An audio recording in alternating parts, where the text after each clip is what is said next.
Hello friends, வணக்கம். Welcome to Chitra's cooking. இப்போ தீபாவளி வருது இல்லைங்களா, ஸ்வீட் ரெசிபி நிறையா பார்த்துட்ருக்கோம். இது ஒரு விதமான ஸ்வீட்டுங்க. இது நீங்கள் கடைகளில் கேட்டிங்கன்னா கூட கிடைக்காது. இப்போ இது இயற்கையாக கிடைக்கக்கூடிய ஸ்வீட். இது நீங்கள் அப்படியே கேட்டிங்கனாலும் செயற்கையாக செய்து தான் கொடுப்பாங்களே தவிர இந்த இயற்கையான ஸ்வீட் வந்து உங்களுக்கு கிடைக்காதுங்க. அப்படி என்ன தான் ஒரு பெரிய ஸ்வீட்டு, சூப்பரான ஸ்வீட்டு அப்படின்னு பார்த்தீங்க அப்படின்னா பசும்பால் தாங்க.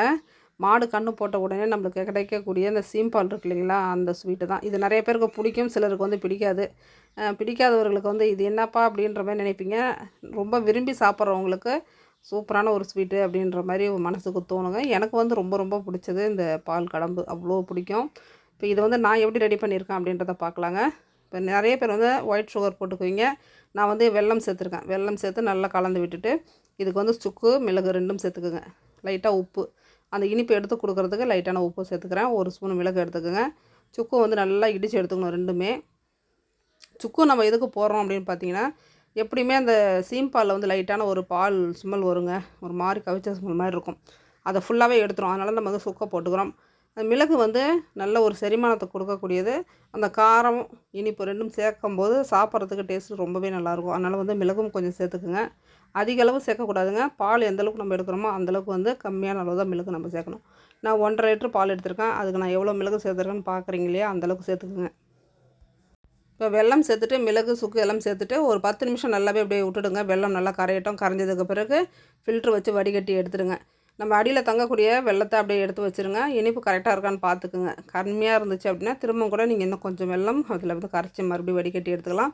இப்போ இனிப்பு வந்து நம்மளுக்கு கரெக்டாக இருக்குது. இப்போ நம்ம வந்து அதே பாத்திரத்திலே மாற்றி வச்சுட்டு இப்போ ஸ்டவ் ஆன் பண்ணிவிட்டு குக்கரில் தண்ணி வச்சு உள்ளே ஒரு ஸ்டாண்டு வச்சுட்டு இந்த பாத்திரத்தை தூக்கி உள்ளே வச்சுருங்க. ஒரு 5 விசில் விடுங்க. சீம்பால் நம்மளுக்கு ரெடி. இப்போ 1,5 லிட்டர் சீம்பாலுக்கு 5 விசிலுங்க. நீங்கள் 1/2 லிட்டர் தான் சரிங்க அப்படின்னும் போது 3 விசில் விடுங்க. சீம்பால் வந்து நம்மளுக்கு ரெடி ஆகிடும். பாலில் வந்து பார்த்திங்க அப்படின்னா திக்காக இந்த அளவுக்கு கேக்கு மாதிரி வெட்டுறது நம்மளுக்கு ஃபஸ்ட்டு நாள் கன்று போட்ட ஃபஸ்ட்டு நாள், 2வது நாள் பால் இந்த அளவுக்கு நம்மளுக்கு திக்காக கிடைக்குங்க. 3வது நாள் 4வது நாள் ஆயிடுச்சு அப்படின்னா பால் வந்து திரிஞ்சிரும். அப்போ வந்து இந்த திரிஞ்ச பாலில் நம்ம சர்க்கரை போட்டு நம்ம கலந்து அது வேணால் சாப்பிட்லாம் ஸ்பூனால் எடுத்து.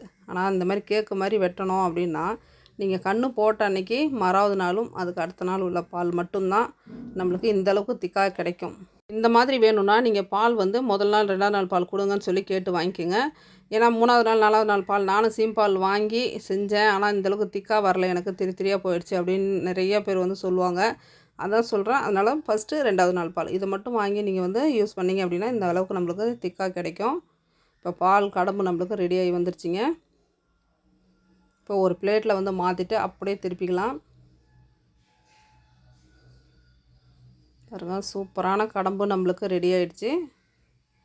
அப்படியே கத்தியை வச்ச உடனே அப்படியே நைஸாக அப்படியே இறங்குது பாருங்கள். கடையில் விற்கக்கூடிய ஸ்வீட்டெல்லாம் விட இந்த மாதிரி செய்யக்கூடிய இந்த பால் கடம்பு ஸ்வீட் இருக்கு இல்லைங்களா, இது வந்து ரொம்ப ரொம்ப எனக்கு பிடிக்கும். இது மாதிரி ஸ்வீட் யாருக்கு ரொம்ப பிடிக்கும் அப்படின்றத கண்டிப்பாக ஒரு கமெண்ட்டில் சொல்லுங்கள். ஒரு லைக் ஒன்று பண்ணி விடுங்க.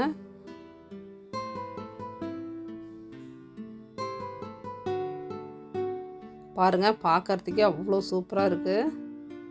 நைஸாக அப்படியே கேக்கு மாதிரி அப்படியே ஒரு கடி கடித்து சாப்பிட்டா எப்படி இருக்கும் தெரியுங்களா, அவ்வளோ சூப்பராக இருக்கும். கண்டிப்பாக நீங்களும் வந்து கிடைச்சிது அப்படின்னா செய்து சாப்பிடுங்க. நீங்கள் என்ன தான் வந்து நம்ம செயற்கையாக செய்து சாப்பிட்டாலும் அந்த இயற்கையான பால் கடம்புக்கு நிகர் அது மட்டும்தாங்க. அவ்வளோ நல்லா இருந்தது. நிறைய பேருக்கு இது வந்து கிடைக்காதுங்க. கிடைக்கிறவங்க நீங்கள் வந்து விட்டுறாதீங்க, செய்து சாப்பிட்டு பாருங்கள். இன்றைக்கி சூப்பரான ஒரு ரெசிபி பார்த்தாச்சு. இந்த வீடியோ பிடிச்சிருந்தால் லைக் பண்ணிட்டு சப்ஸ்கிரைப் பண்ணுங்கள். தேங்க்யூ.